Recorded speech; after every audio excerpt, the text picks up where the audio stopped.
Thank you ভাই, আসসালামু আলাইকুম। বলতে পারেন জাহিদ ভাই এইগুলা করে, আয় হায় রে, এটা খারাপ কোনো কাজ না।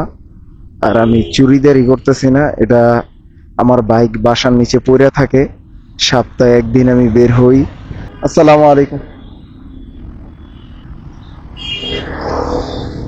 আমি লোকেশন এখানে আসছিল, পরে আবার ইউটার্ন নিয়ে আসতে হয়েছে। খাইছে এখন অব্দি সিরিয়াল, আগের মতো সিরিয়াল। দাম কি আরো বাড়াইবো সামনে? হ্যাঁ, তেলালরে জিগেলাম, কয় কয় 200 পর্যন্ত যাবে। Thank you.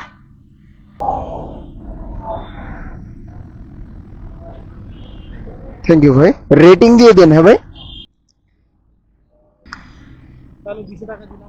ওই ভিক্টোরিয়া পার্কের পাশে। চলেন চল, একটা পার্সেলের টিসি রিসিভ করলাম, এখন নিয়ে যাইতেছি এখান থেকে।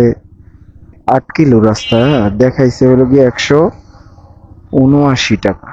তো লোকটা বলতেছে, ভাই আপনি আসার সময় ওই লোকের কাছ থেকে যার এই পার্সেলটা দিবেন, ওনার কাছ থেকে একটা পার্সেল যদি আনতে পারেন তো 200 টাকা দিব আপনাকে।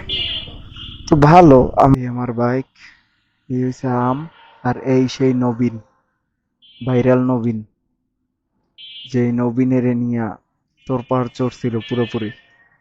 ও, কোয়ালিটি তো জোস, কিন্তু দাম তো কম। দাম বেশি না, ক্লিয়ার দাম বেশি না, দাম কমে বেচে দেখি তো ঝামেলা হইলো। গাড়িটা প্রচুর পরিমাণে খাটছে। Thank you. কপাল, আমি জামু বংশাল। পাঠাও তো, একটা কল ঢুকছে, হাইকোর্টের সামনে যাবো।